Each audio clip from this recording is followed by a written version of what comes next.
I don't know how easy this is going to be, but this is flying. Yeah, this is flying. Yeah, my firstborn. She is, how old is she now?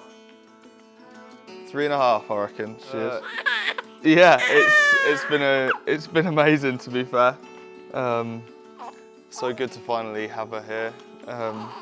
Yeah, no, we found out probably just at the end of last summer. So now that she's here in all her glory, no, it's been brilliant, and Annie's been amazing.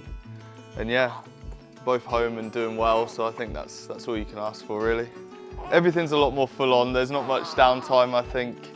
Normally when you come, like when we came back from South Africa, you know, fly in that morning, the rest of the day you'd spend kind of chilling or not doing much, but you're kind of straight back in and trying to help out as much as I can. And yeah, I think it's just been amazing it's been 3 and a bit weeks, just seeing her grow. It's so special. So yeah, you want some food? Yeah, okay. BRB. And this is little Fred. I don't know if he'll come out for us. Fred's 6 months, so come here. This is Freddie.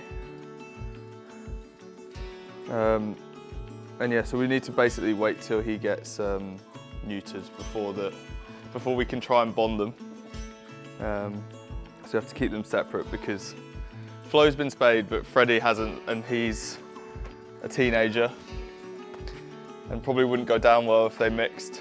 The boys always say, like, make the most of your away games. You get a good night's sleep, and you know, when you haven't got a baby at home, you're kind of like, yeah, you know, you get a good night's sleep all the time, but yeah, you definitely get that newfound respect for getting through the nights and then turning up to work the next day. I mean, you know, you don't expect it to be easy, but I think it does take a bit of getting used to with broken sleep, you know. Annie does really well with feeding and stuff like that, so it's just trying to help as much as you can and then try and settle her and get her back to sleep, and yeah, then you can sleep. So definitely got a respect for the dads there with getting over sleep and turning up for work the next day. To be fair, I've really enjoyed it. It's not all happened within a month, and with Glasgow it was quite sudden.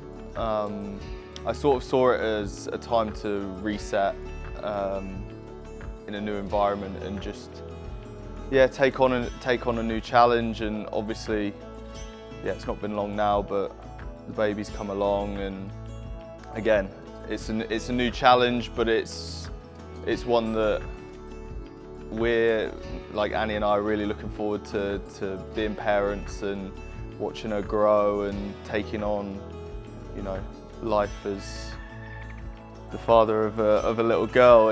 You probably don't appreciate it until it happens, but obviously now that she's here, it's the most incredible thing. And yeah, your life, like my life now, is there to, you know, protect and look after my little girl, and that's kind of something that's happened.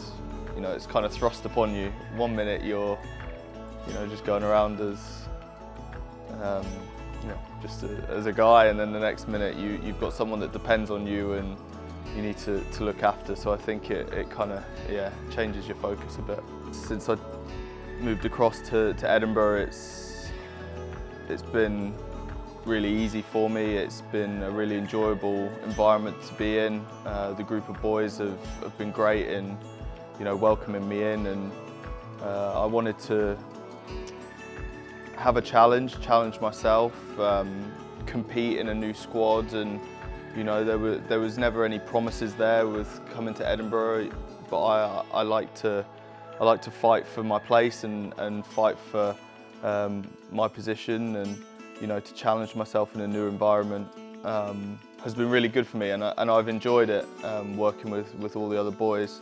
It was strange. I never thought it would happen, but then never say never, and you never know, you know, what the circumstances might turn out to be.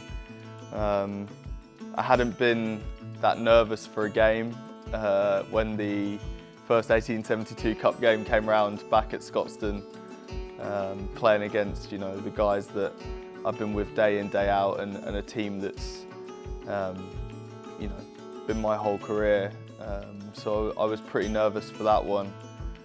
But then you kind of, you look at it as it's just another game, and you kind of play the game.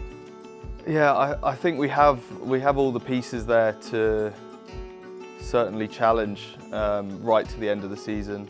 Every game now we're looking at as a knockout. Effectively, it is. Every game's a knockout game, and it's about trying to put all the pieces together for 80 minutes. The Sharks game last weekend, first half we were pretty accurate, and we managed to stop a very physical, good side in Sharks, and you go in at half time, scoreboard's the right way for you, and we didn't feel under too much pressure. And the second half we then let ourselves down with discipline and some errors at key times, and you can't afford to do that going into sort of key games, knockout games, and then ultimately making top 8 into quarterfinals. We have to be on it for the full 80, and I think that's the challenge for us. One we're all looking forward to as a squad, and like I said, we have the players and the squad there to certainly challenge anyone on our day.